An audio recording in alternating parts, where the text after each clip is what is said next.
Are we recording? I haven't had a note pop up yet. Nadine, could you confirm with me briefly if the recording has started? Then I can progress. Yeah, it started. Okay, wonderful. Great. So here we are at the beginning of our third co-learning space. It's been quite a journey, and we are extremely excited to be starting a series of 4 sessions together with you, co-learning on land rights. And before I share with you what this co-learning space is about and the focus of it, perhaps you could just pause the screen share for a moment, Nadine. I would like to share with you, for those joining us for the first time, where these co-learning and advocacy spaces come from. As you know, HIC has a long tradition of learning and advocacy. It is really part of the DNA of HIC. At the General Assembly in 2021 last year, we received quite a few requests from you as HIC members, really requesting opportunities for more cross-regional connection around various topics, one of them being housing and land rights.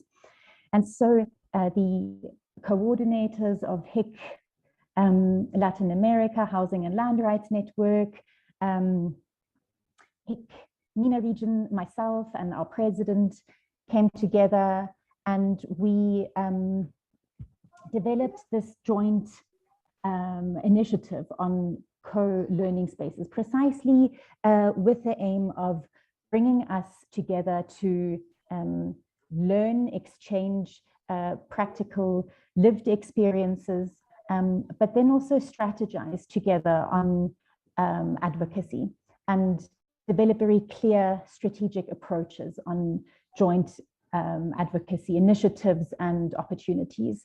So if these co-learning spaces in one phrase are really about building social force cross-regionally in HIC. I'm just picking up a little bit of interference from the microphone, if one of our support team could look at that. Briefly, so as I mentioned, this is a joint collaboration effort between our various HIC structures. So it really is cross-regional in its nature. You as our participants come from multiple different continents, countries, from Middle East, North Africa, Sub-Saharan Africa, Latin America, and many more. And the space itself has been conceptualized and developed and prepared over many months by a team of very dedicated HIC members. And I would briefly like to introduce them to you so you know who the faces are, and who the faces are behind this particular co-learning space. So if I could please ask Hilary briefly to open your camera and just wave briefly so that we know. Hilary Zhu is a HIC member based in Harare, Zimbabwe. Then, thank you, Hilary. Then we welcome also Abdel Maula, based in Egypt, who is our co-learning facilitator from MENA region, who you will meet later in the program. And then, of course, also Carla from Latin America, Argentina. Perhaps you can also briefly wave and open your camera. And then from the staff side, I would also just like to introduce you briefly to... Thank you, Carla. Hi. And then just from the support staff also, we've been working together with staff members from the GS, from Latin America and MENA regions. So I'd like to welcome very much Heather, who is from the Housing and Land Rights Network, waving on the screen. Thanks, Heather. Then Nadine, who has been working with the General Secretariat as Learning Officer, and then of course Areli as well. Welcome.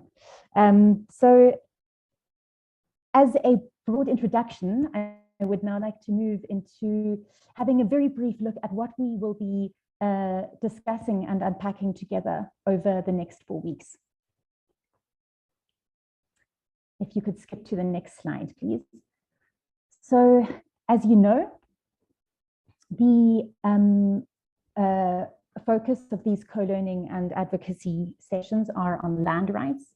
We will be meeting on 4 different occasions.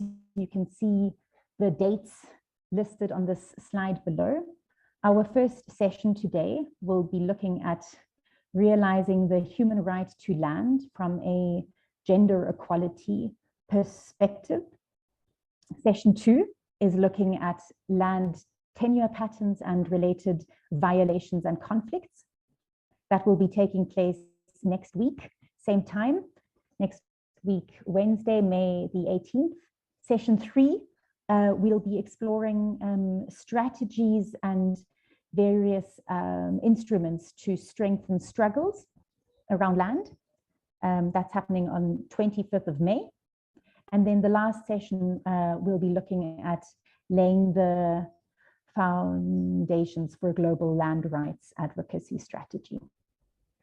So with that, I would like to invite you throughout, please, to feel very free to make contributions, ask questions. This is a very horizontal open space where we would like to be really growing together. And feel free, please, also to make use of the chat function. If you would like to note down comments, questions, they will be translated into the various working languages as well. So with that, a very big thank you and welcome again to our session. I would like to hand over to Hilary, I believe. Or is it to Heather? Pardon me. Hi, everyone.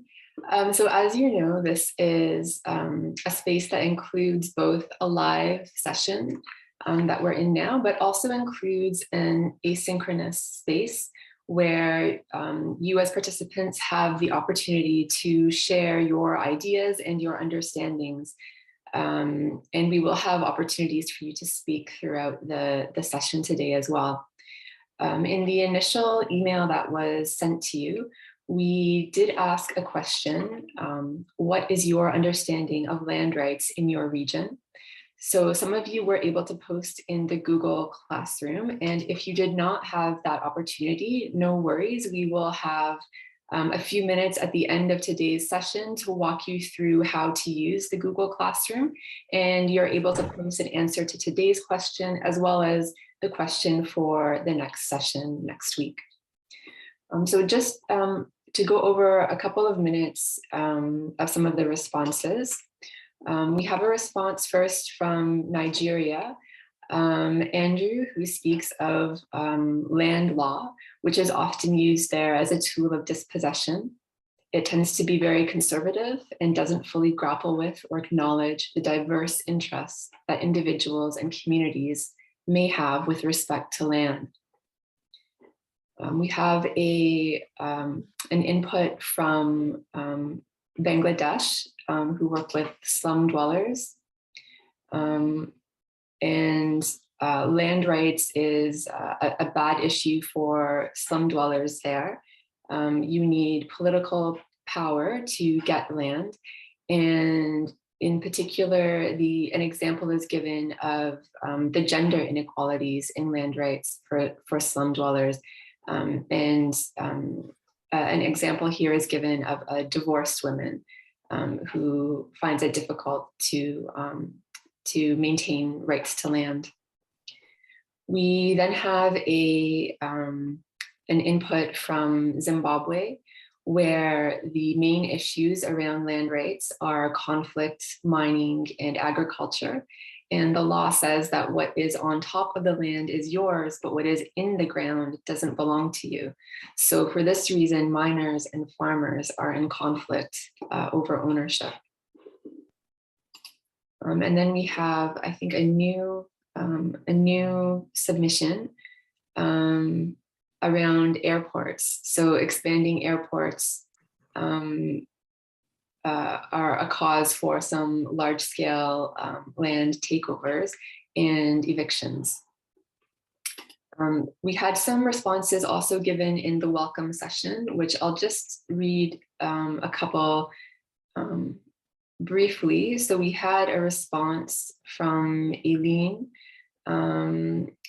The protection of human right to land is key to being able to improve the living conditions of the most disadvantaged population, and in particular women.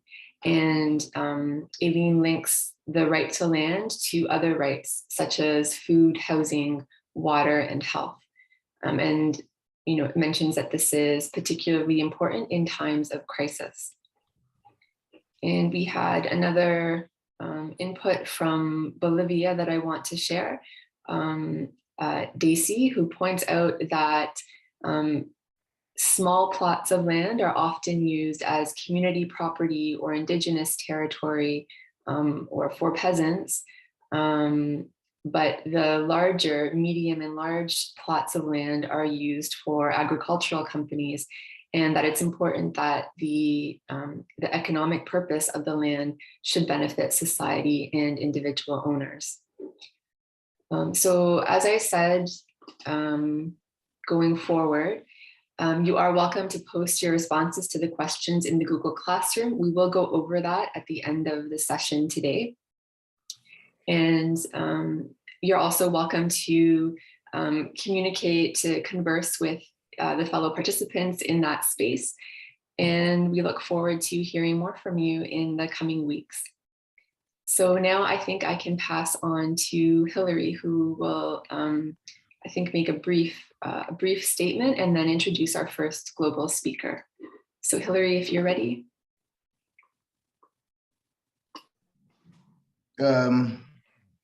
Thank you so much, Heather, and warm welcome to everyone to the Land Rights Learning Space.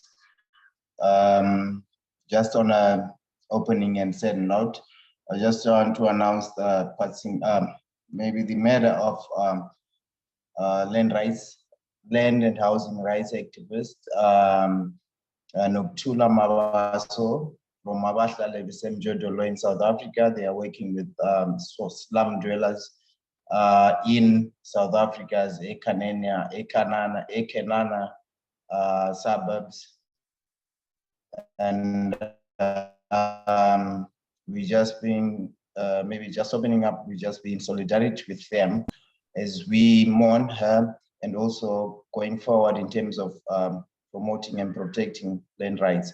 So just taking this opportunity, I would like to introduce one of my mentors, one of great habitat, land and housing rights activists, Joseph Shekler, who has coordinated the Habitat International Coalition's Housing and Land Rights Network since 2000, based in Cairo.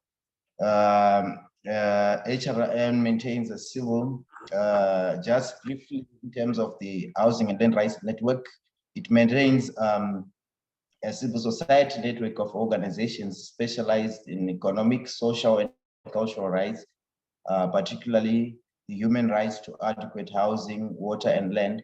As a researcher and trainer, Joseph co-founded the network with members of the HIC network to build the capacity of civil society organizations to apply human rights methodology, investigations, advocacy, addressing UN mechanisms and national bodies. So basically, the drive is behind the human rights approach to whatever situations we are faced with in terms of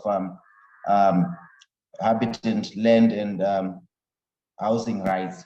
Joseph has also served as a program coordinator for the Office of the High Commission of Human Rights in Palestine from 1998 to 2000, and representative of and senior advisor of the High Commissioner for Human Rights in Tunisia from 2011 to 2012. Mr. Shekler holds degrees in German literature, and International Relations, and has taught in the master's program in human rights in the law department at the University, American University in Cairo. So Joseph, it's also over to you. A warm welcome. You'll be our first presenter, global presenter in terms of the human rights, the definition to the human right to land, and the development relevant to natural sciences and international law. So Joseph, over to you. Thank you. Thanks so much, Hilary, for that very generous introduction. And I want to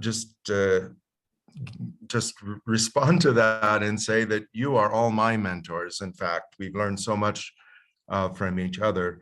And we're going to discuss something very vital and central to everyone in HIC. And of course, that's the question of land. Just going back a little bit, when we first formed the Housing and Land Rights Network back in 1991, the original priority was to clarify what is the legal definition of adequate housing. And we did that, or HIC did that very early on, working with the Committee on Economic, Social, and Cultural Rights. Today, we're going to talk about another phase in that relationship with the norm setting, the standard setting process in the UN on this very core question of land.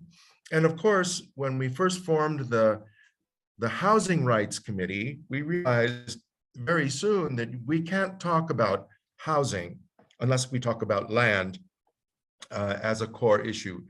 And I think that message is going to come out also in the presentation from Enrique, who will follow me.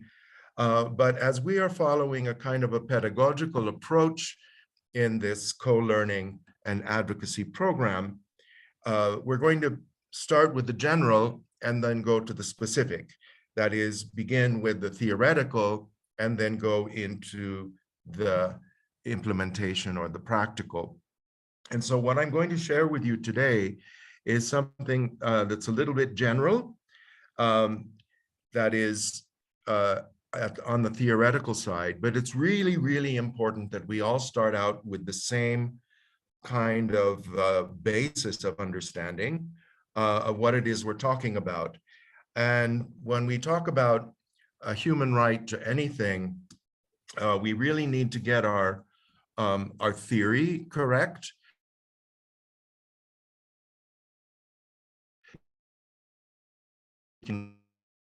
Is still in the process of development. Can everyone see my screen? I just wanted to confirm that. Yes, Joseph. Yeah, okay. All right then.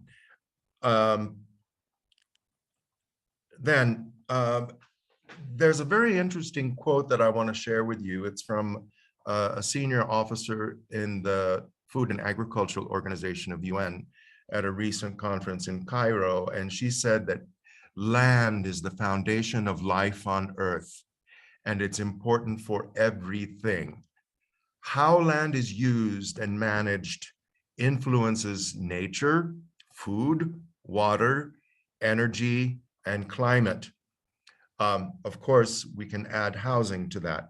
But it seems that this observation is very much aligned with our presentation today and the presentations that will come after.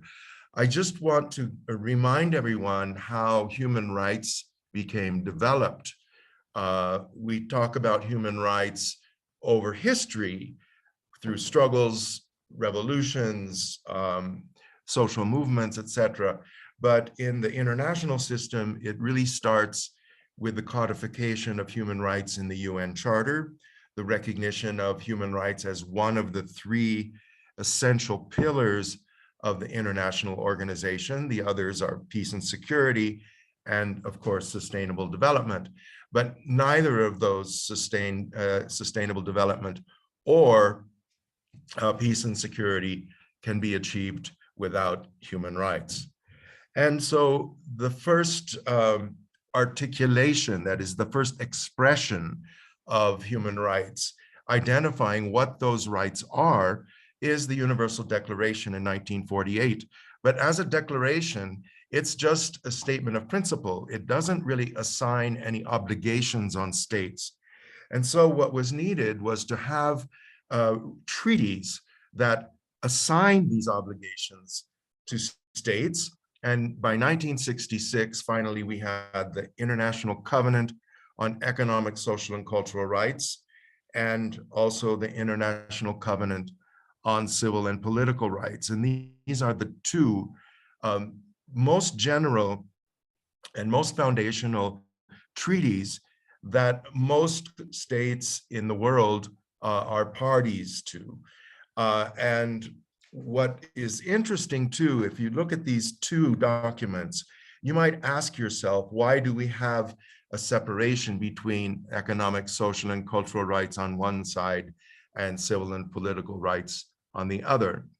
If we had time for discussion, we could speculate on this, but I'll give you the answer right away, and that is because this was formed during the Cold War, and there was no agreement on the part of the states in the socialist bloc in the East and the capitalist bloc in the West.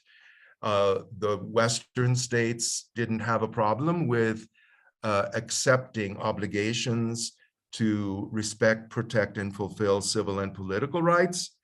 And the socialist states were less supportive of elections and freedom of expression and these kinds of civil and political rights, but had no problem accepting the obligation of the state to ensure housing, education, health, respecting culture. So what we had was a kind of a division. It's a kind of a false dichotomy. It's a false division because all human rights really depend on each other and support each other. But in this debate, one of the human rights in the Universal Declaration was left out, and that was the human right to property.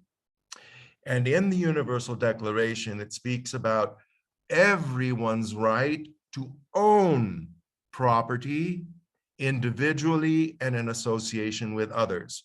Well, property ownership was not considered to be a human right or a state obligation to uphold in the East Bloc, in the Socialist Bloc.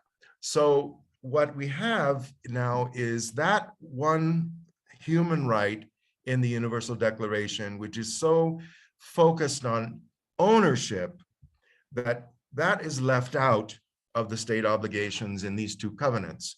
And that's going to come back to remind us when we talk about land, because when we're talking about land as it's now being developed, we have to rest that argument in the Covenant on Economic, Social, and Cultural Rights. And that does not include a human right to property.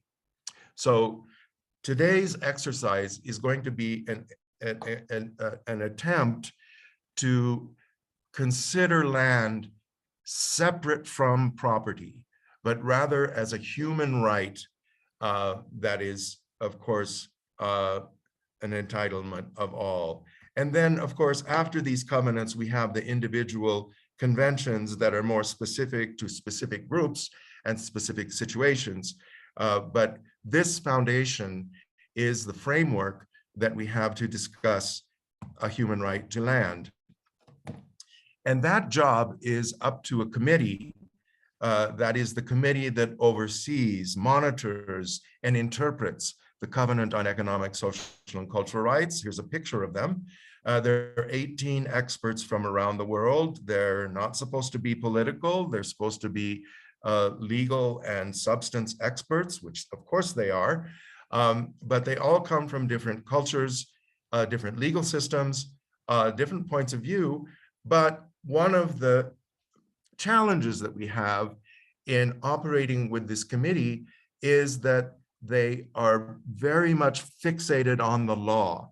And international law is very weak, almost silent when it comes to questions of land, except where it might involve property, and that is usually a property right that is defined and adjudicated in the national sphere, not at the international level.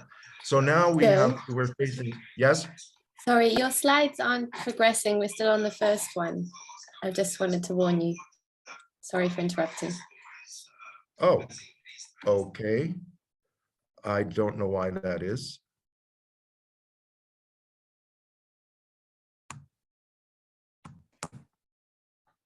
Perhaps you could stop screen sharing and starting it again. Yeah, I'll start that again. Thanks, Joe. Yeah.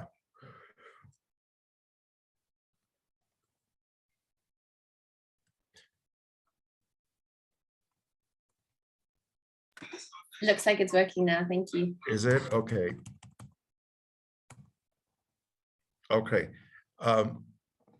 So this is the picture of the committee. Do you see that picture? Yes, thank you. Okay, great.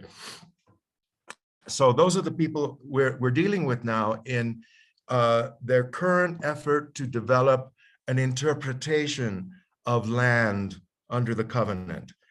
So working with them, we have at our disposal certain tools of argument, but if we're going to speak about a human right to land, we all have to know what makes a right human. A property right is not a human right, according to the decisions of states in 1966. At least it's not a human right that requires state obligations. But a human right, as opposed to just a property right, an individual's right, means that this thing, this quality, has to be universal. That means it's necessary for a human life with dignity. Human rights are also indivisible. That is, that they support each other, and in many cases, a certain right is required in order to enjoy that right, is required to enjoy another right. For example, a right to information is essential to enjoy before you have the opportunity to enjoy your right to public participation. The right to housing is often a right that is required to enjoy before you can express your culture or even be healthy. So the human right to health often can be affected by housing conditions. And human rights are interdependent, so they support each other. And when we talk about a human right to land, this is the test we have to undertake. That is, we have to understand how everyone, and we have to express how everyone needs land for a life with dignity, and that land is also needed to enjoy other human rights, in particular, the human right to adequate housing. But we had a similar situation 20 years ago, where, like land, it's not meant, water is not mentioned in international law, certainly not as a human right. And so we faced this challenge, and so did the Committee on Economic, Social, and Cultural Rights, to interpret what water means under the covenant. And that argument of the necessity for water rested on the science.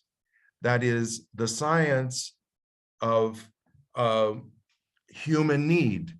So human sciences tell us that our bodies are about 60% water, that our hearts are 73% water, our brain and lungs are about 80% water.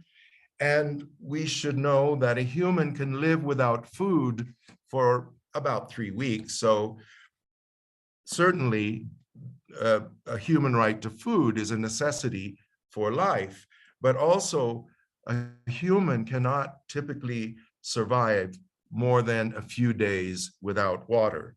So therefore, we have a process by which the committee based its argument on three existing and regularly interpreted and codified human rights.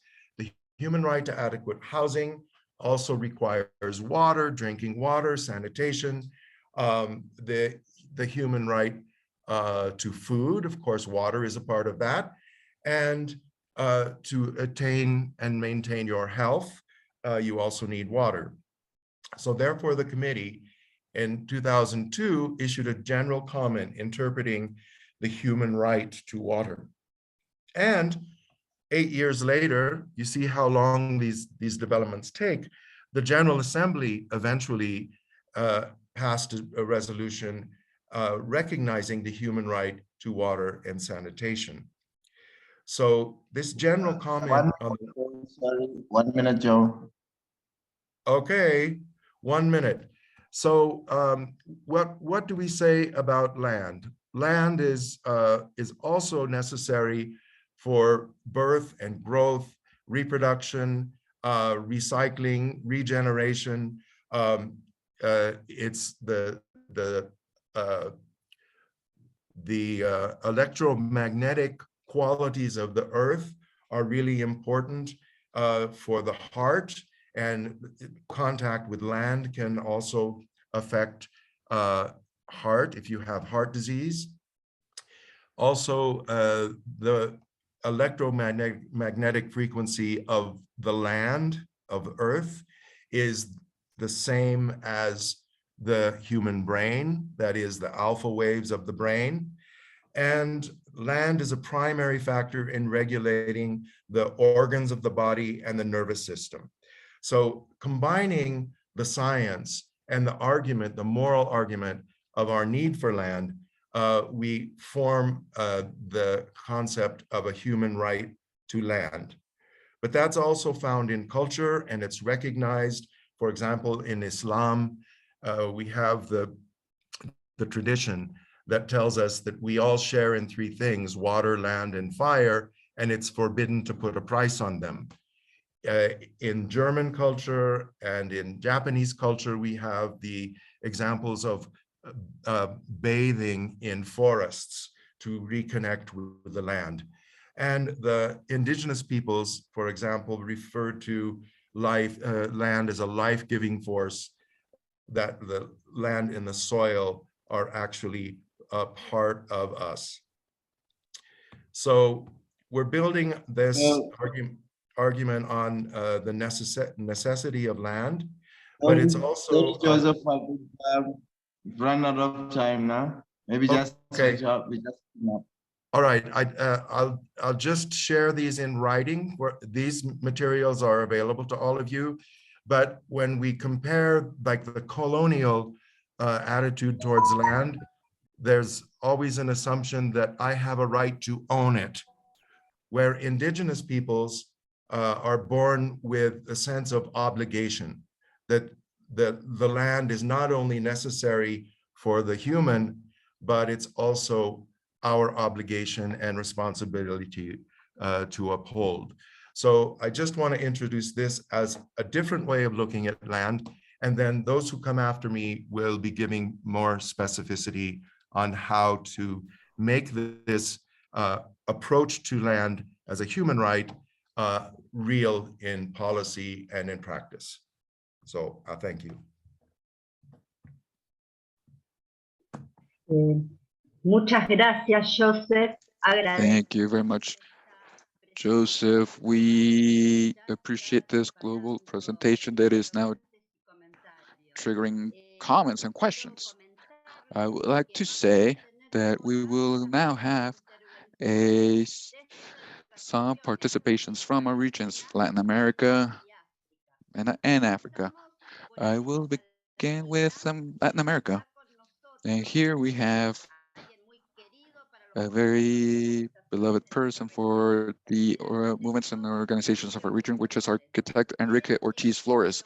He graduated from the UNAM, University of Mexico, in 1965, and ever since he has had a large career in civil and academic settings, focusing on popular habitat since the year 1988. He's been working in the International Coalition of Habitat, and he's been working nationally and internationally on human rights related to this issue, strengthening and advocating for the implementation of self-managed and sustainable housing production, the exchange and articulation of relevant processes, and the conceptualization and the publication of documents related to these topics. Enrique has received several awards, including the National Architecture Prize awarded by the Association of Engineers and Architects of Mexico, and the Popular Habitat Prize awarded by the Pan American Federation of Architects Associations. He is renowned by the movements and organizations that have been struggling in the region. We give the floor to Enrique, who will tell us about the perspective of integrity and how to reach the right of land and the current challenges. Thank you very much, Carla, and it's a pleasure to be with everybody. As you can see, I've been working on this for quite a while, and I would like to begin by pointing out that currently it is essential. It's a profound crisis around the world, and also we need to consider the impacts of the pandemic, which has proven or shown the importance of working to acknowledge this right entirely. There are certain progresses, but it's incredibly slow. One of the first uniform writings is been quite a goal. So we're still used to regarding land as a product or merchandise, and we need to get past that currently. And this was actually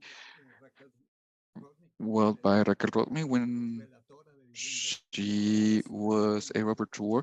She was Brazilian, and she's noticed how land is being managed currently, and it's being handled as a factor that's found by speculative capital, and it's been moving from one stock market to another, and it has produced or has made a lot more speculative money around the world. But this money has no value. It has not provided any improvement by all means. It's not backed by gold, silver, or nothing. It's simply speculative money that one of the ways to translate it into something concrete that has been discovered all over the world is purchasing or taking away land. This is something that's happening a lot in Latin America. We have struggles in almost all of the countries in indigenous communities, in rural communities who are trying to defend their lands because they are being kicked out of their lands. They're the ones who have taken care of the forest. They've been taking care of nature because of their perception of nature, and they're being overthrown.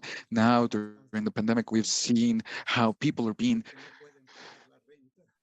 kicked out of their lands because they cannot pay for the rent, because their economy has been affected, of course, because they lost their jobs. And we are struggling with these situations that would need to be more clear worldwide for institutions to accept this essential human right. As Joseph mentioned, these very important relations between rights, life, and nature, this interdependence of rights and this articulation amongst them all. I would like to point out that in the case of Latin America, we are working on very interesting things. There are several matters, and I'm sure Carla will bring them up in some moment. There are several initiatives that are working on the forms of property, self-management, very important topics. And I would like to point this out because these are processes that are taking place in Chile when reviewing their constitution, in Argentina, in Brazil, Venezuela, and other countries within their own laws,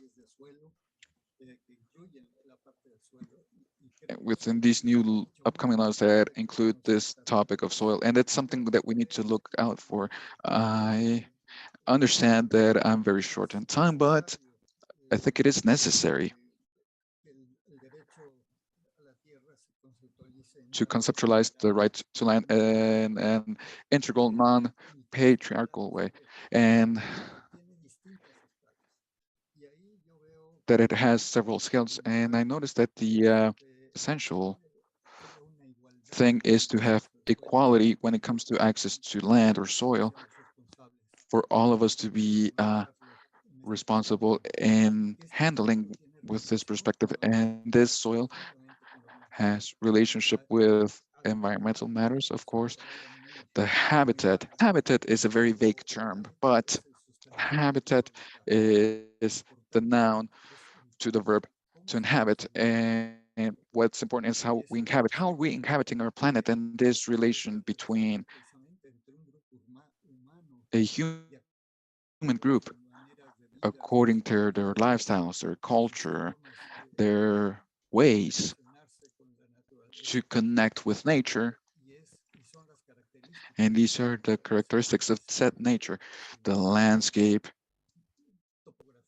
the consistency of their soil, nearness, farness, their hills, their landscape, etc.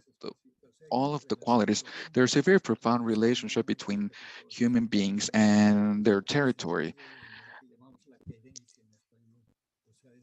And that's how we get this sense of, or this relationship, this affectionate relationship among communities and their territories.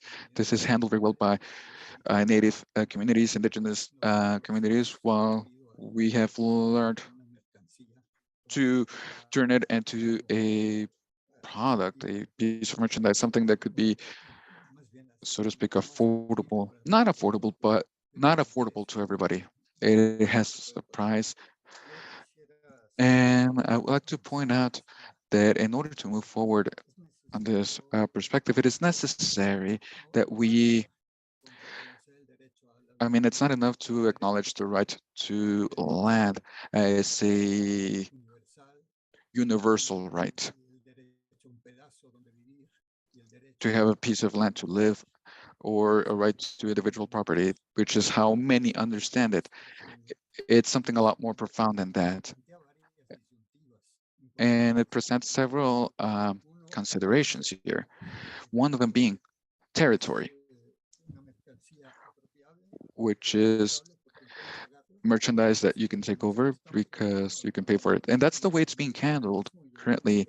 Neoliberalism reached brutal extremes with regards to this situation. In Latin America, we see this all over the place, where it's a common good for life, or a human right that's universal. When I talk about common good, there are several common goods of all sorts of categories, but these are the fundamental ones, which are common goods for life, which is provided to us by nature for life itself. And it's soil, it's water, the wind, the natural goods. These mustn't be individual property or business or merchandise. Governments need to control this, and we have become, especially over the last 40 years, it has become merchandise to be able to create value or provide value to this speculative money. So it is essential to regard this as a common good for life and as a universal human right. Also, it is important another consideration. We need to consider reordering or reorganizing the territory, which is based generally on the logic of segregative market by nature. We have polarized cities that are segregated, where the poorest have the worst cities. Or it should be based in an integrative logic that provides to social complementation that allows to have an Hi, integrated Henry. territory. Just an update. You have 2 minutes to go. Very well. Okay. So we'll wrap up with these very fundamental elements. Housing should be regarded as, or it's being regarded as an industrial product. That's the way it's being regarded currently, or it's also regarded as a social process and cultural process. Is it an act of inhabiting a place based on its characteristics, and also with gender equality and the dreams of its inhabitants? That's of course another perspective. Now, private property as absolute, or as an array of options that are recognized as a collective property, cooperative property of users, rental, association, and participation. There are many different ways to regard property. And of course, there's also gender equality when owning these lands. We shouldn't have these distinctions. The inhabitant as a passive object in the face of private property. We want the inhabitant to be considered as an active individual in managing and controlling their habitat processes as proposed by the social production. And lastly, the participation that's currently leading to individualizing problems and solutions when it should be also collective and well organized and assisted with financial and tax supports to these initiatives. This affects the instruments and the ways to implement, but this would take us to generate other types of instruments and to present the right to the land not as a right in general, but with all of these characteristics, or working on these considerations to make it something good for the future of everybody. Thank you very much, Enrique. The participants are presenting some of their concerns. We will have 8 minutes to interact and to hear each other on one end. I apologize if I mispronounced this, but they're asking about what does the silence mean that Joseph mentioned, if it has to do with the progress in international laws. On the other hand, this is a question for both participants. Then we have Desmond, who is mentioning or is asking if there are violations in this human right when building the right. How can we present a defense against this? And also we have thoughts on the differences in gender. It is confirmed that men are more familiar with the rights and women are held more responsible of obligations. If anyone would like to interact, of course, we open the floor to add any other questions you may have. We have very few minutes, but please, you are all welcome to take the floor. So let's go with the first round of questions, and then we'll give the floor back to our presenters.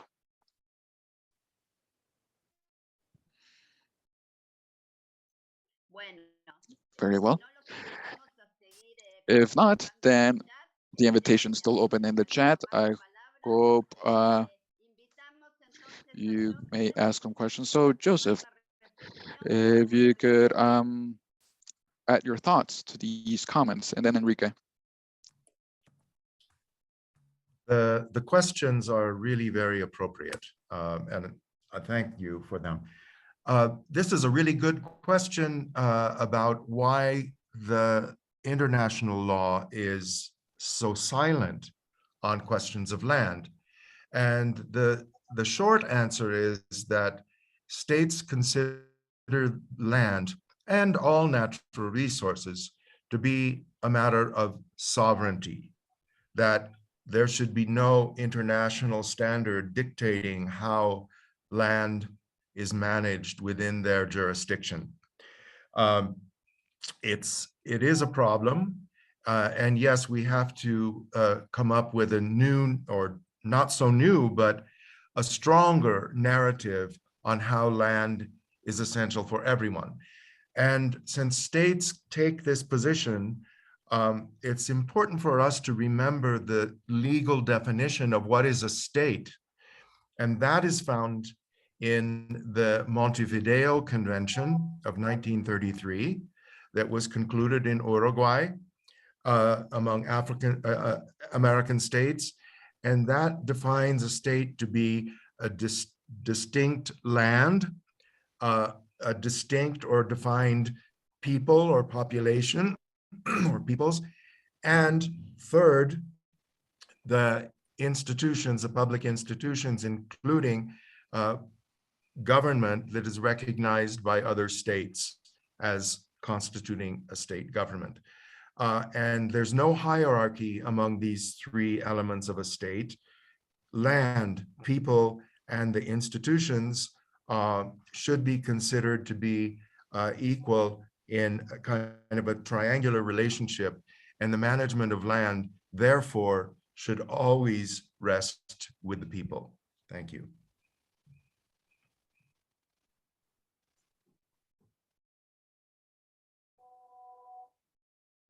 Adelante, Enrique.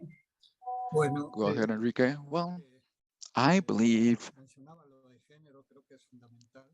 I was mentioning that gender was essential, especially speaking about equality, which is also essential. I think there are very serious situations in some countries where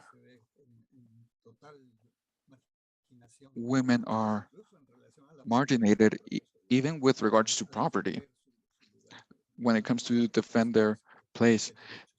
Rather, they have obligations instead of rights. So I would like to say that it is essential right now, given the crises we're going through, we need to change our attitude. We haven't discussed this all. We need to change our awareness. I think we need to revert our current trends, saying I can own everything.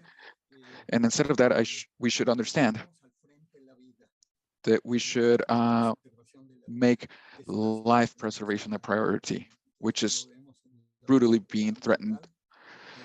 This is, of course, with regards to the environmental topic. We have a lot of reports by the UN about preservation of life. We are part of life. We do not own life. In second place, there's community.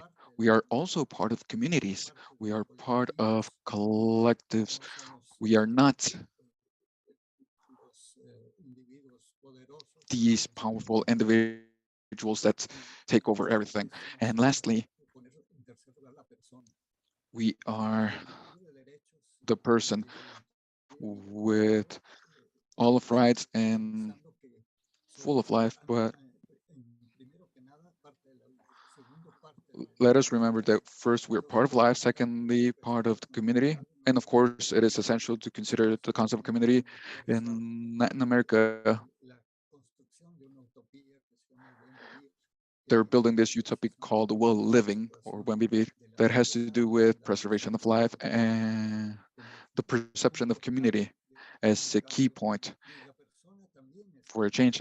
And the concept of person is also there, but we're also all in all three dimensions. We're part of life, we're part of a community, and hopefully this community is made up of diverse communities, and we should respect this diversity.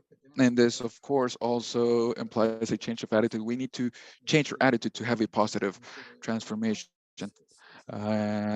think this is something that we need to discuss in further detail at some point. Thank you, Enrique. Just 3 minutes to go. 2 minutes to go, Carla, sorry.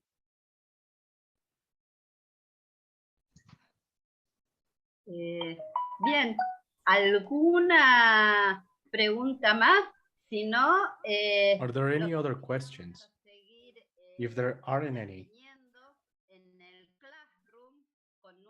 you can continue interacting with the people on Google Classroom to discuss all the things that you would like to continue discussing, so we can continue this conversation. Any other final Adla, comments? we have one comment. One participant who'd like to comment. Siempre es un agrado encontrar.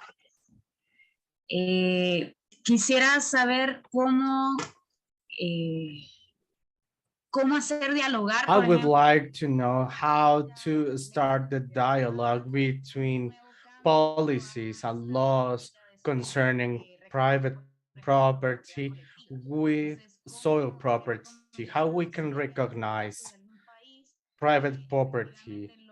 Are there any cases of any particular country that creates a relationship between private and collective property and how land is used? If I may, go ahead.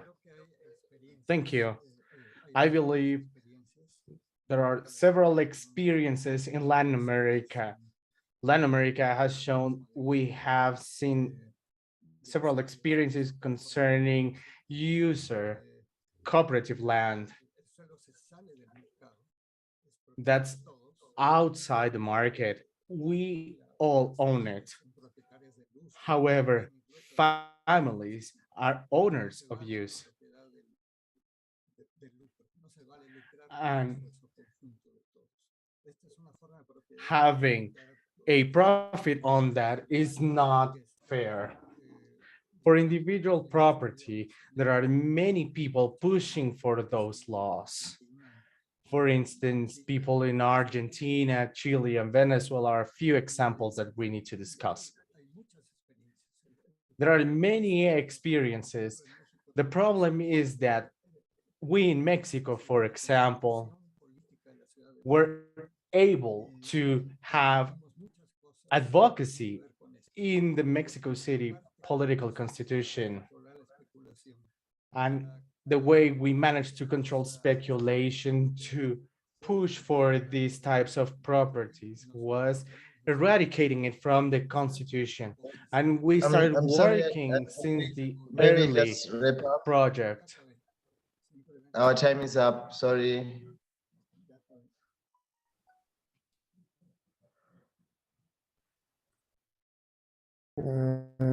مساء الخير عليكم جميعا.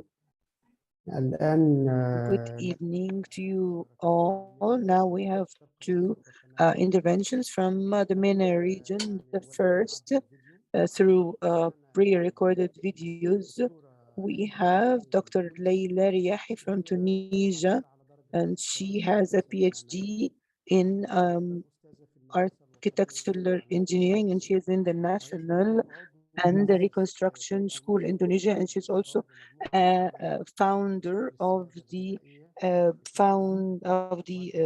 Observatory for Food Sovereignty in Tunisia and the MENA region. She's also a founder of the Tunisian Alternatives Platform. She works in public policy. She has a strong relationship with the, she closely monitors the conditions of farmers in the MENA regions, as well as female and male workers in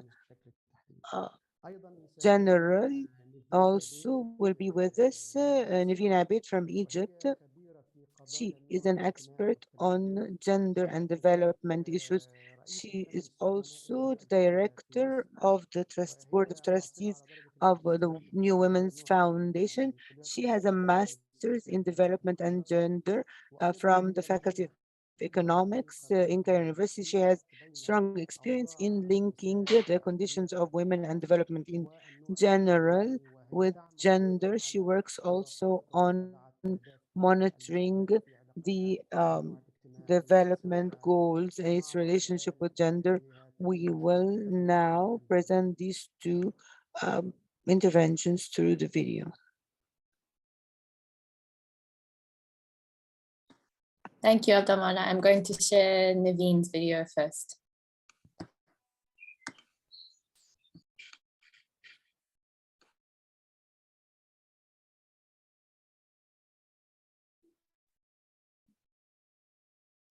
صباح الخير، كل سنة وإحنا طيبين، أعياد قيامة وفطر سعيدة على الجميع. فيما يتعلق بمداخلة حول حالة مصر والنساء للنفاذ للأرض والموارد الطبيعية والمصادر، يهمنا إن إحنا نلفت نظر المتابعين we would like to draw attention to the fact that the conditions of labor in Egypt is among the worst in the world. Women's work compared with women, even when unemployment increases, men have more opportunities to access informal employment compared to women. The only women lose most with relation to employment, whether conditions improve or worsen. However, it is important to highlight the improvement in the level of women's education and health in Egypt compared to men. This was observed in some of the recently published official rates about the situation in Egypt with relation to both the rise in women's education rates, health rates, average age, better access to educational and cultural conditions that are relatively better than men. However, this improvement is not an indicator about better situation for women's labor conditions. There's some, for example, the new penal legislation on women's access to land, enabling women to at least access their legitimate inheritance rights. There's also development in terms of women's access to or facilitating their access to some services which they had previously been denied, such as working during late hours of the night or accessing work nature that society may consider unsuitable for women. However, women were recently allowed to work in sectors previously only reserved for men, such as tourism, night jobs, etc. Overall, this does not necessarily improve the situation of women in the informal sector or their access to resources. We still have no access to recent wages, and there is a data gap related to crises and disasters, specifically the conditions of women's informal employment during COVID or during natural environmental crisis. Women's organizations, civil society, and those concerned with gender equality are still working on a number of questions and interventions. They're also following the indicators of Goal 5.8 on decent working conditions. These include, number one, significantly improving the legislative structure with regard to women's informal employment, specifically to extend social protection networks to women's workers, particularly in the agricultural sector, where employment rates have recently severely declined or where employment lacks protection and monitoring. The second thing we should note is that it is important to change how official policy addresses women's informal labor to monitor the nature of employment with the aim of social protection rather than a view to strengthening tax collection, extending tax coverage, or strengthening the wide tax gaps that women could be involved in, or where women's contribution may be larger compared to males. And also important to discuss policies that provide safe working conditions in both the private and informal sectors, which is extremely important because it involves changing وأيضا gender يعني power أن يتم relations, تغير and اجتماعي also it ملحوظ في means that رؤية there should be a المجتمع noticeable للنساء change في طبيعة in the way الأعمال society التي views تشملها women in terms of the هوامش nature غير of their work مضمونة في that الحكومة زي involves القطاع unsafe الخاص أو conditions in حتى the private العمل غير sector الرسمي. and even إلى هنا الحقيقة informal نحتاج work. نفكر في They سياسة both عمل need to أهلنا. provide safe ندعو labor طبعا policies. إلى We تفعيل call, of course, التصديق for the على اتفاقية activation of the 190 سي ratification of وأيضا the 189 الإسبانية 190C كعمالة convention, منزلية حيث convention, تشهد excuse العمالة me, في قطاع also الزراعة 189 on والعمالة domestic المنزلية labor, أكثر where الفئات النسائية agricultural and بشاشة domestic labor are the عرضة most للعمل vulnerable groups of women as they are subject بيئات عمل to غير unsafe work آمنة. environments. أيضا We are يعنينا also جدا إن very احنا keen on نعمل ونستمر continuing في to العمل work على to تغير change the الصورة stereotypical النمطية لأدوار image of النساء women's roles والنظر and to للأدوار consider care العملية roles باعتبارها as أدوار من potential الممكن أن paid تكون work مدفوعة في or الأجر at أو least على الأقل as a هو إسهام contribution to في national طبيعة income.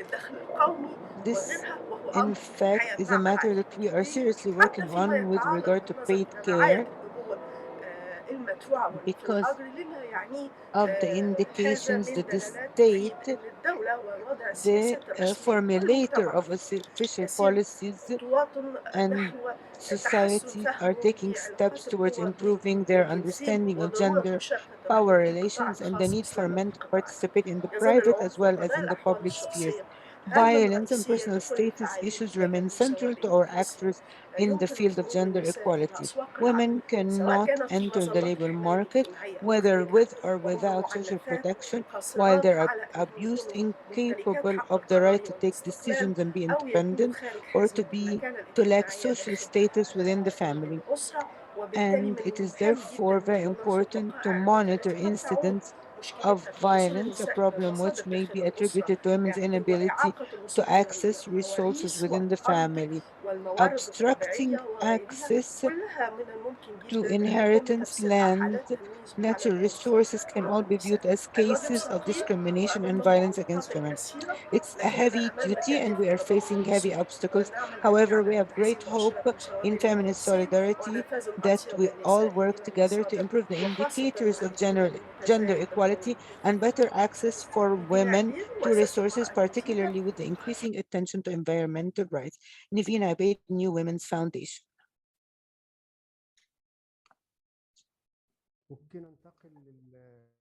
We move now to the second video by Dr. Leila Riahi from Tunisia.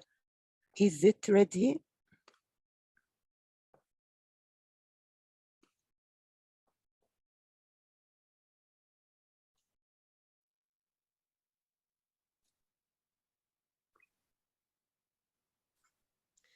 تحية للجميع.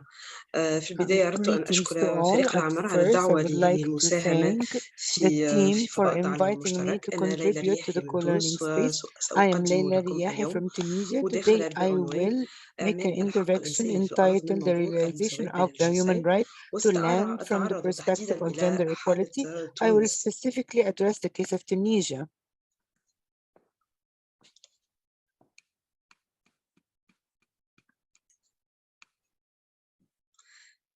إذا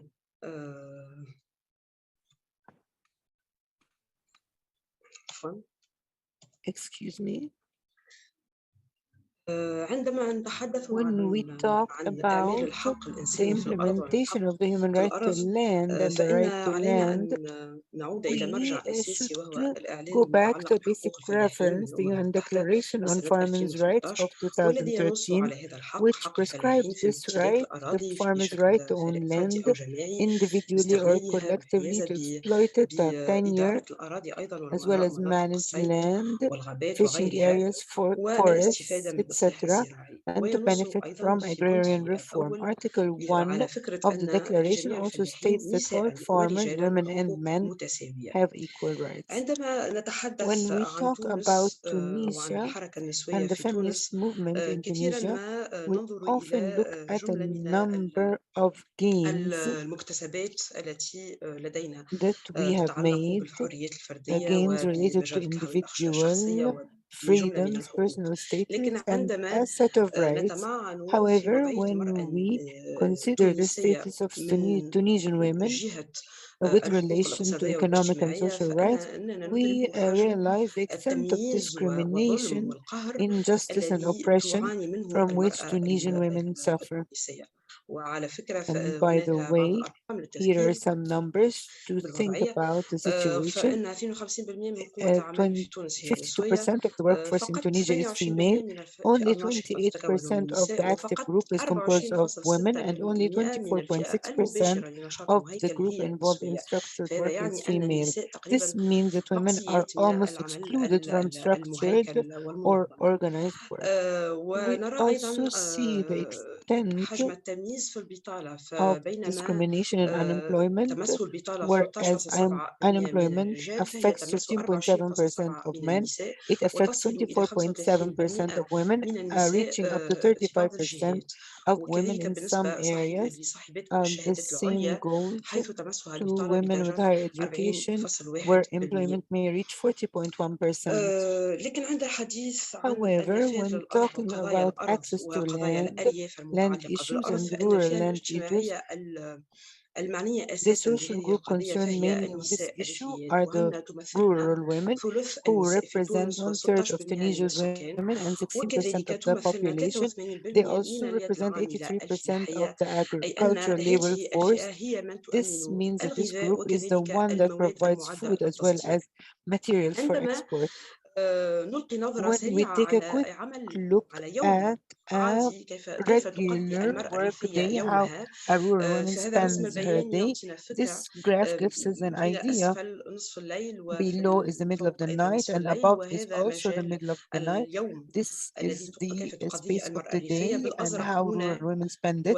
The area in blue here and above here are the jobs she performs at home or working on family land, caring for children, for animals, the home, all her tasks, bringing water, of course.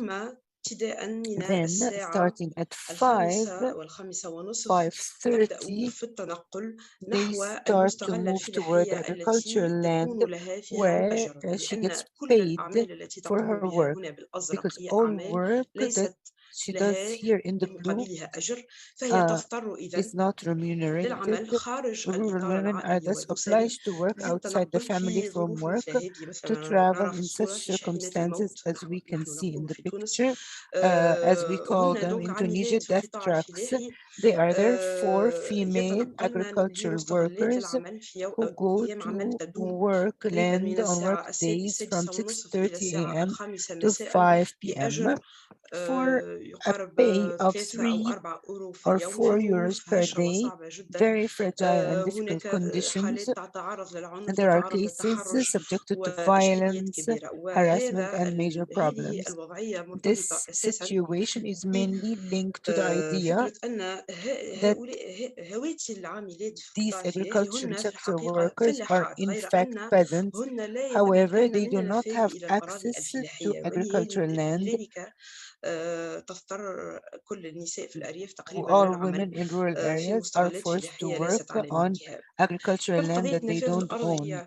The issue of access to land is a vital resource for agricultural activity, a factor of production and independence, as well as stability for rural women. It also guarantees other resources such as the right to water, housing, and the right to motherhood, and a group of human and global rights. Rural women are denied these rights when they are denied access to land. Let's take a look first at land in Tunisia. Agricultural land represents 2/3 of the area of the Republic, approximately 10 million hectares. 1.6 million of these hectares are inaccessible forests, and 4.8 million hectares are pastures in the middle and in the south. Only 3.2 million hectares are arable, of which irrigated land represents only 9%. According to the most recent 2010 census of agricultural land, an old 2005 census, the agricultural land was found to be 516,000 plots of land. Only 33% of these are used by women. This corresponds to 4% of the total exploited agricultural land. This gives an idea of the structural inequality with relation to female farmers' access to land. On the other hand, we should pay attention to another issue. In Tunisia, there is a problem of fragmentation of ownership, small ownership, where the area of 55% exploited land plots is less than 5 hectares, and there's a monopoly of large and medium land of over 50 hectares. This represents 3% of the agricultural land, a third of the total area. Due to this fragmentation, there is a direct relationship between the size of land and the participation of women in agricultural activities. The bigger the area of land, the less female participation is involved. When the land is small, women's work reaches 80% of the activity, and this, of course, is mostly unremunerated.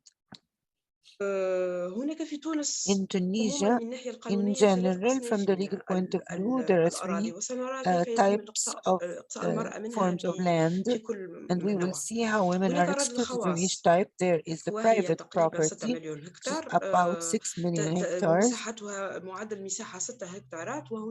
and the issue of inheritance plays a fundamental role here. These lands are inherited in accordance with Islamic Sharia law. This means a male inherits as much as two females. Women are excluded due to the idea that the land should return to male ownership. Then there is the shared land, which represents 1.5 million hectares of joint tribal project property called Darush. This land is controlled by governing councils according to the prevalent custom, which states that only males have the right to inherit these lands. The third type is the land the state claimed the ownership of which after independence and did not return it to the people. The land remained under state control. But the state also excludes women from the use of this land. Very few women have access to state-owned land. This means that there are a set of laws and customs that have to be changed in order to seriously raise the issue of women access to agricultural land. The inheritance law, of course, but there are also a number of real estate laws. There is also the course of socioeconomic and solidarity law, which was enacted in Tunisia, but the rest of the provisions have not been enacted, which renders it suspended. We believe that this concept has a serious possibility for facilitating women's access to agricultural land. I will quickly return to the issue of inheritance in Tunisia. There is a feminist movement in Tunisia that works seriously on the idea of equality in inheritance. A bill was submitted some time ago to the House of Representatives, and it is now dissolved by decision of the president, who controls all power. According to what he said about this topic, he does not see the benefit of equality in inheritance. When we look at studies on this subject, we find a study called Equal Inheritance and the Economic Autonomy of Women, prepared by a group of organizations including After and others, 1,000 families from 5 different urban and rural areas were interviewed. On the issue and attitudes of women and men on inheritance, we believe that a good proportion of women, as well as men, accepted the idea of equal inheritance, and this may be a serious key in terms of restoring the balance. My apologies, our time is up. I think we could also, we have the national and structural level, regaining the balance may represent the path our presentations on there. to an alternative rural economic approach based on the concept of food sovereignty rather than the current prevailing concept of food security. Thank you.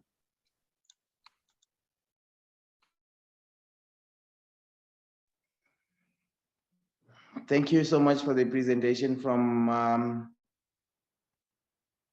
our partners in South America, and my apologies for going over time, and I would also want to specifically apologize to Enrique and also to Joseph, I think, for cutting out their time and also maybe going beyond time from this. I think we can always get the presentations on our Google Classroom.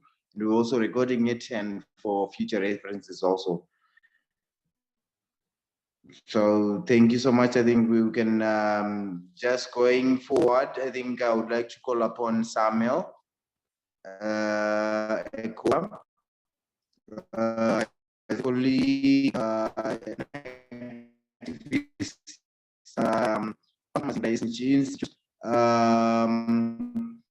is going to be a presentation on the African region on how they experience how they are trying to work on basically the human defending the habitat, which includes human rights to land and also the human right to housing, also means of production, as we also heard from Joseph that we constantly want a piece of land to be living on. So Samuel works for Mazingira Institute, HIC Reference Center in Nairobi for Sub-Saharan Africa, based in Nairobi.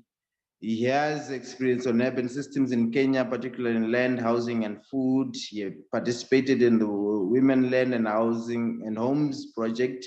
That was a regional sub-Saharan project that sought to quantify the losses and damages that women experience when evicted from their land or homes. Samuel is also the secretary for the Women and Habitat Africa Working Group for Habitat International Working Group. Samuel, the floor is yours. Yeah, thank you, Hilary, and all comrades. This evening, good morning, good afternoon, depending on where you're joining us. I would just like to request the technical team to present my PowerPoint or enable my screen share. The screen share is enabled.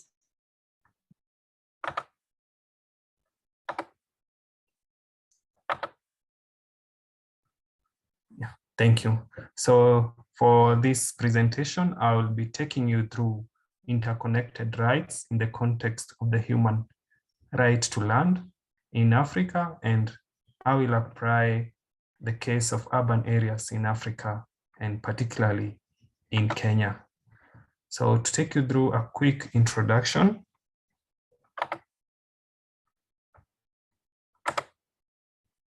the screen is not going through.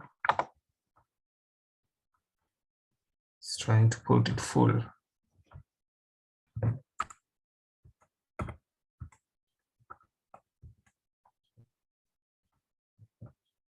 My screen has hung.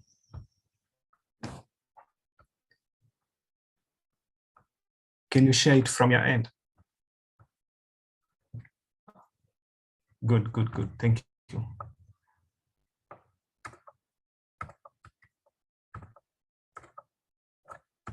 Yes, so as we have heard from other previous speakers, land is a cross-cutting issue that really impacts either directly or indirectly across other human rights, which include food, water, and sanitation. And this cross-cuttingness of the human right to land is therefore critical to realization of social, cultural, and economic rights to land. And land, for this instance, particularly in Africa, is connected to economic rights since land is used for agricultural economies, which is the dominant source of livelihood for Africans. And it's also a source of people's identity, hence it is key to social and cultural rights. But looking at the interconnected rights on the human right to land, we have had declining land mass everywhere, and particularly in cities, due to, among other reasons, rapid urbanization, increasing population, and most dominantly competing land uses. Looking at this, there has been increased conflicts among human rights due to competing interests of various human rights connected to land. Therefore, we ask our question on how to achieve collective realization of human rights related to land in the face of the interconnectedness and competing interests of the human right to land and others. A quick overview of the principles of human rights. As we had before, human rights are universal. They are inherent to every individual. It's no discrimination. By your very being a human, you by all means have a human right. They are inalienable.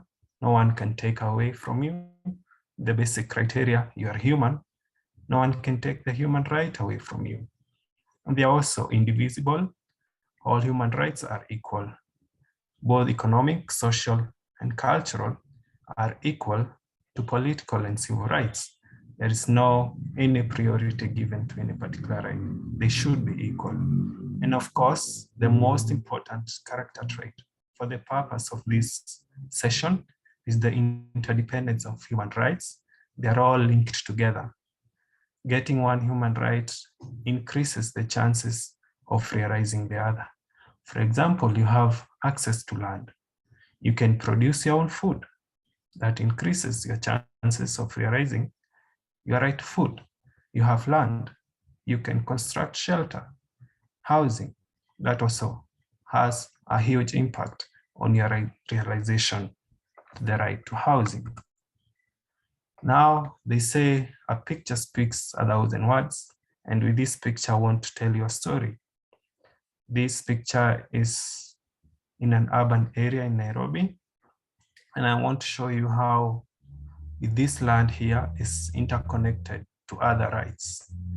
And for the purpose of this presentation, I will demonstrate the right to housing, the right to food, and the right to water. Starting with the right to housing, you see a concrete structure on the right, where you see my arrow.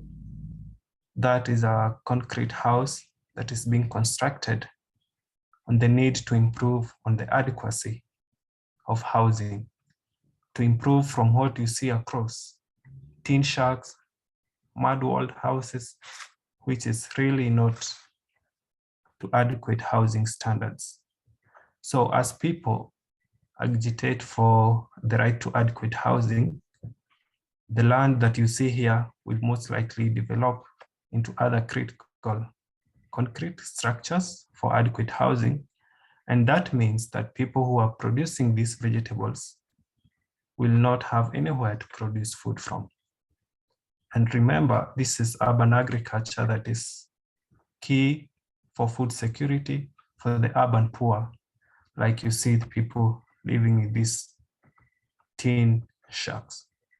So if at all there arises a need to construct adequate housing, that means this land where they are producing vegetables will not be available for food production.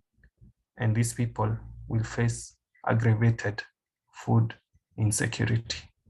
And lastly, on the right to water and sanitation, there is limited space, especially in informal settlements, to construct water piping, sanitation, sewage. So you wonder, do you construct your shack or you leave way for the construction? Please wrap up. Maybe got 2 minutes now, Sam, sorry. Yes. So there is that competing interests, but how do we merge these competing interests to ensure collective realization?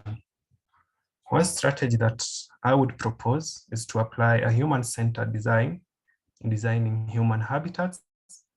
This would mean involving people right from the step of designing their habitats, and they would tell you all of their needs. They need food, they need water. So you come up with a strategy that would ensure all this. And this is the human-centered design. So I'm just giving you a quick overview. The other one would be to explore mixed-use development. And this would allow for 2 or more land uses. And this can include zoning land for urban agriculture or green spaces for recreational purposes. So we are not enclosed in concrete structures, in concrete prisons, but we have other uses for land. And lastly, that we have an integrated policy on land use, especially in urban areas, land zoning for agricultural activities, urban expansion, regulated areas, not too much housing and less land for agriculture and settlements. So we need to have clear policies on land zoning for particular land uses. And that's my quick presentation. Thank you. Thank you so much, Sam. Thank you very much, Sam, for that presentation, taking us through the various continuums of how we basically have to be settling to utilizing our land, since it is a human right. So going forward, and not wasting any much time because we don't have much time, I'm going to introduce the next speaker, Sophia Takuba, from Zimbabwe. She's an empowering leader and human rights defender, passionate about women's development and empowerment. She works with women in the artisanal and small-scale mining sector and women in mining communities in Zimbabwe. Sophia works with the organization AWOME, Africa Women in Mining Empowerment Trust, which is a women-led grassroots organization that seeks to empower women in artisanal mining sector and mining communities with knowledge on sustainable development practices, environmental conservation, and promoting women's participation in economic development, inclusion, decision-making, and policy implementation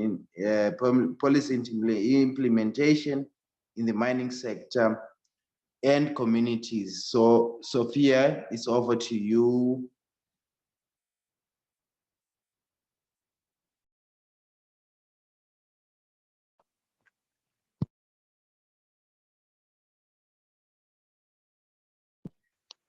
Hello, everyone. Good morning, good afternoon, good evening, wherever you are. My name is Sophia Takuba. I'm working with African Women in Mining Empowerment Trust, women-led organization, empowering women in artisanal and small-scale mining and mining communities.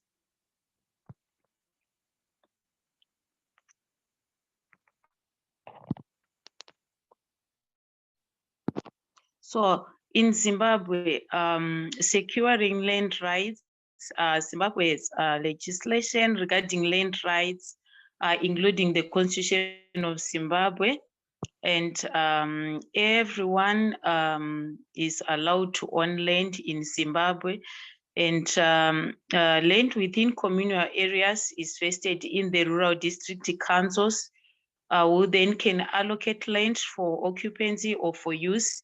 In allocating the land, the RDCs also must consult and cooperate with the chiefs appointed to preside over the community. And women are legally able to purchase and hold land in Zimbabwe. Only the power sharing specifically recognizes the need for women's access to and control over land. But in reality, most women do not have the resources to purchase land. And women can apply for land in resettlement areas, but however, customary practices tend to discourage women from applying for land in their own name.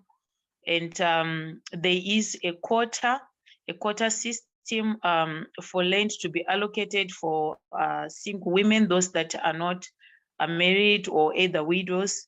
And the application for land in resettlement areas and the permits issued tend to be in the name of the male head of household in most cases. This is due to cultural norms. So on securing mining rights or mining land, mining rights are acquired from the state by way of terminate application. The mining rights take various forms. In order to conduct mining operations, one is to have a registered mining claim, and there are several mining licenses one can choose from. There are special mining grants, there are mining leases, special mining leases, and anyone above 18 years of age can acquire mining rights in Zimbabwe. So for women, most women do not own land because they don't have money, and also they don't have resources to acquire land. And also because of the cultural norms, most women, they owe everything to their husbands, like the women in the rural mining areas and even women in the urban areas. Because of marriage, everything that is owned in that union, in most cases, it is owned by the husband. So women will only be there. They might have a land, they might have a house, but the name on the title deeds will be the name of the man. So as AWEM, African Women in Mining Empowerment Trust, we seek to empower women in the ASA mining sector and in the mining communities with knowledge on how to acquire land, on also sustainable mining practices, environmental conservation, promoting women's participation in economic development, inclusion in decision-making, and policy implementation in the mining sector and communities. So in Zimbabwe, we have 3 groups of women when it comes to women in mining. We have women who work in the mining companies. We have women who are small-scale miners, who are registered miners, and we also have women artisanal miners. The artisanal miners are not registered miners, so they will be working either in the council land, or they will be working in tribute tributed to the mine owners. So I'll start with women working in mining companies. Women have been restricted to work in the mines, but over the years, a number of them have gained access in the mining industry to work, and some ventured into own mining claims. Although they gained entrance to the sector, they face many challenges, sometimes due to cultural laws and beliefs. Just trying to interrupt you. I've got 3 minutes left, sorry. Okay, so women that work in big mining companies face challenges on gender pay gaps and unfair salaries, and this and also gender stereotypes and discrimination, limited maternity protection. And also the women in artisanal and small-scale mining face challenges such as lack and access to use of resourceful land. In many instances, cultural laws and norms prevent women from fully participating in the sector and from owning land, and their inability to own land leads to women not being able to access finances, which contributes to women's inability to invest in the mining equipment and technology necessary for a successful policy level, the sector is not well informed. So as AWEM, we are working with women to promote their active involvement in mining business and engaging in facilitating dialogue between stakeholders and women to find solutions to the above challenges that these women are facing. We also train them on sustainable mining practices and the procedures to own mining claims and how to do successful mining business.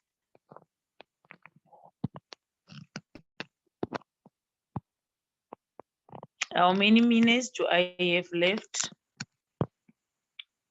So, just a minute. Okay, so there is need for these women, because of all these challenges, there is still need for education and awareness about women's legal rights, the right to own land and mining rights, and also to capacitate communities, stakeholders, leaders, men and women, youth in the communities on women's rights, and to give awareness on the importance of women inclusion on development issues and land rights. This is important in raising women's confidence to force and inspire change. And also, we continue to educate and give awareness on women empowerment, business, women's rights, so that women can be able to participate and have confidence to even engage stakeholders when they face challenges. Thank you.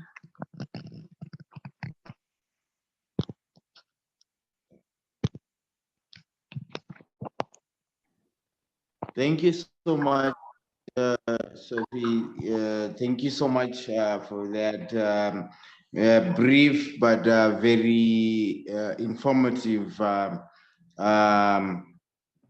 contribution and presentation on the situation in the small scale mining sector in Zimbabwe, and particularly the gender perspective of it, and particularly in terms of how women are faring in terms of the mining sector in Zimbabwe.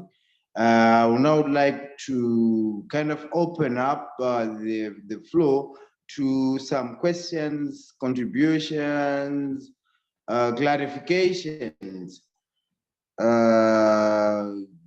going forward, so that maybe also want to apologize. I have seen a lot of raised hands, which we couldn't taking up because of the limited time we have.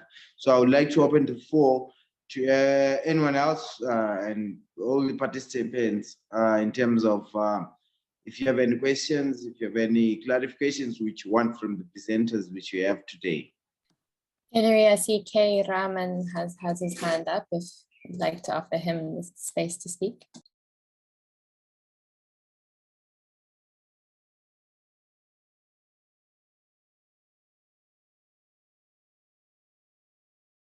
Yeah, K. Raman, please go ahead. I've seen your hand has been up for some time. Thank you for everyone. Maybe hear you. Hearing. Everybody hear you? Yes, we hear you. We hear you. Yeah. Yes. Thank you for Habitual International Coalition, because my organization had been the membership of last month. I have so many things in here of the slum people in Bangladesh. They are working in here. I have so many things issue about the human violation by that legal of land right. The example last this month, April 12, we have see the BBC News and electronics media and newspaper that will be founding so many things. The one people have the only for a small land that will be lived with his children and with his family. After that, he one of the political powerful, he will be cast this land by the way of government employ some things wrong paper making, and get it. Then these people, when he was standing that about this right to fight, about getting that land, after they will be call the police, and then police is standing that point. Maybe when you see the social media of that video, that police is standing after within 1 minute he will be killing by some system. So then I see that it's really upset to us. The how is possible? The how is going to be humanities about this land right? But these people actually his own land, but he's getting from his fatherland or some others person. Same happening another also the Modbaria in at Bodishal that we are visit already about it, because when I see they have only for one land, one grandfather have given to give him for the stay here, but he have a woman and he will divorces to 2013, and he has been stay here up to now. But when he's stay here and his grandfather has been died, expire, then this other person, powerful person, take this land without notice, and government police also has gone, and he's when he's long since 6-7 years he stay here, but he have makes a small house, and like a small house, and they have no capability for more good house. So small house is like a slum people house, you know that one. After that, when the powerful people take it and remove from his house and broken everything, and all of the destroy in here. So this is really crazy, because we need to see so many things in here about the. Thank you, Naman. I'm sorry, I have to cut you short. Maybe we have to also kind of accommodate other people so that we can also hear other aspects. But we have our presenters here so that they can at least have some time to also to respond. So I think we have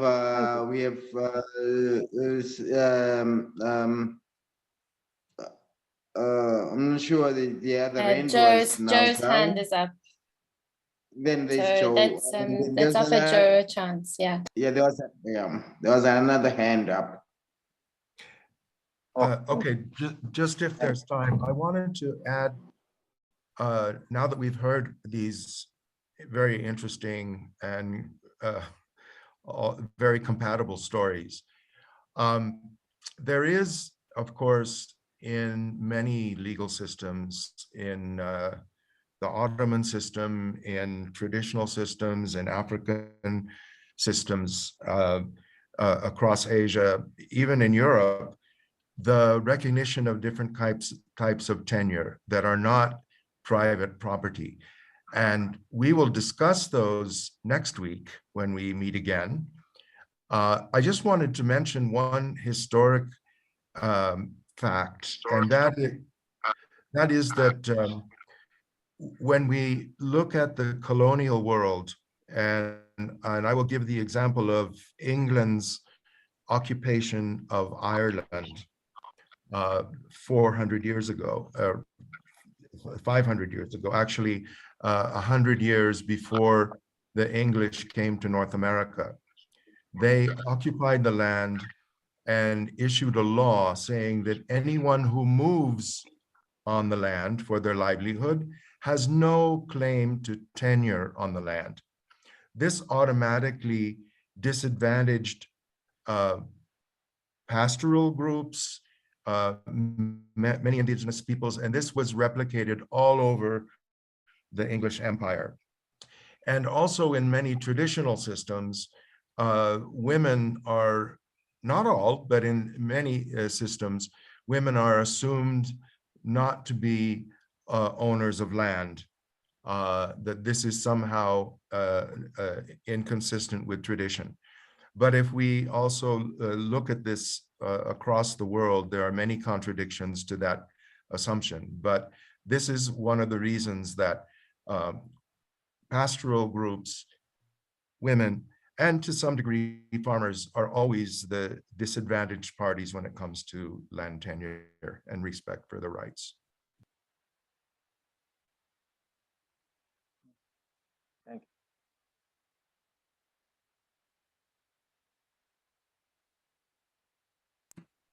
Thank you, Joe. I'm just going to jump in there. Enrique, would you like to also give some final comments before we close the session?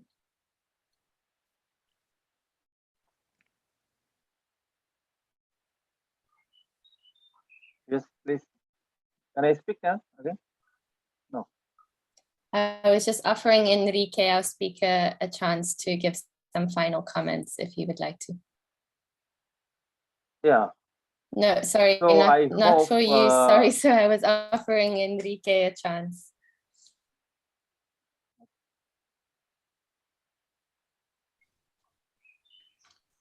Enrique, Excusez-moi, you're à qui vous donnez on. la parole? Enrique, here we go. Digo, ustedes me dicen si, en qué momento. You can tell me where to start. I'm ready. Yes, yes, please give us your comments. Bueno, muchas gracias. Yo quiero enfatizar. Thank you very much. I would like to highlight something that I believe it's really important. We're always thinking about things based on stuff such as soil as an abstract. However, the fundamental part is how human beings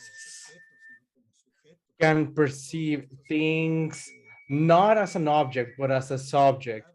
This means that we need to be actively present while drafting public policy making, while drafting public instruments and land management.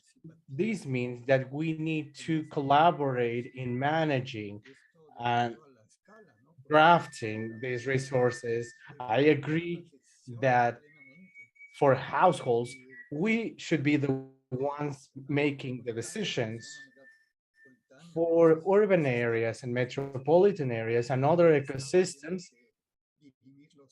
the state should address and consider all points of view and perspectives, but we need to bring people to the center in that exercise.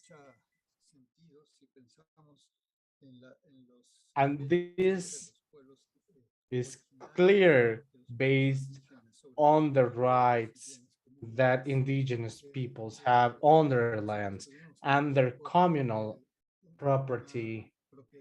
In Mexico, we used to have a social property that was really important, the ejido or communal property. This is a piece of land given by the state to the people. However, neoliberalism changed the law, and this has brought very severe consequences on that, considering the high cost of this land and the absurd cost of cities. Cities, the main cities in Mexico, grew 11 times their size. Not only the main cities, but every city in space, they have grown 11 times, while population only grew 3 times. In this regard, we need to ensure property rights for indigenous people should be guaranteed and preserved for their communal lands. It is fundamental that they are able to control their own land and make their own decisions concerning public works and big projects, because indigenous peoples are particularly those communities that are being used by the state to float in this problem. That's why this is really important. Based on all the things that we have seen around the world, we need to empower indigenous communities, and we need to learn from that task to undertake a deep transformation. Thank you very much. Thank you so much. Thank you, Joe. And thank you to all of our speakers, Sam, Sophia, to Naveen and Leila. Thank you all so much for your contributions to the session. We've really whipped around the world. We've seen and heard from many different corners of the world today. And our program has been very full. So excuse us for having rushed some of you. We are going to take the lessons from that, and in our next 3 sessions we have a less packed program, so we'll have more time to dwell on what speakers are sharing with us and have conversation. So everyone in the room as participants, will you again 3 more times, next week Wednesday, the following Wednesday, and then Monday the 30th. And we look forward to more engagements and more conversations around land rights. I think today was a real call for us all to really think back to land in its origin. What is land? What does it represent? We are using Google Classrooms as another way of continuing the conversation as a collective, as a group of people from all over the world. I want to honor our closing time now. But my email is learning@hicnet.org. Maybe one of my colleagues can write that in the chat. If you are struggling to connect to Google Classroom, please email me and I will help you to connect. And yeah, I'm going to finish the conversation there for today. We will be connecting again next week, Wednesday. And really thank you so much from our team, from our facilitators, Carla, Hilary, and Abdulmala. Thank you to the speakers, and we look forward to seeing you next week. Thank you so much, Nadine. Thank you so much, everyone. Thank you. Good day to everyone. Please enjoy the rest of your days. Thank you very much, and see you next week. See you next week. Thank you so much, Yolanda. Thank you. Gracias a todos. Gracias, Enrique. Thank you very much, everyone. Bye-bye. Thank you. شكرا جزيلا لكم جميعا. Thank you very much, everyone. Thank you. Next week. Ciao. Gracias. Thank you, Joe. شكرا. ميرسي. إلى اللقاء. شكرا جزيلا لكم ونلتقي. Thank you, Joseph. إلى اللقاء جوزيف. إلى اللقاء. Joseph. And thank you so much, Carla. Thank you, Hilary. Thank you, Carla.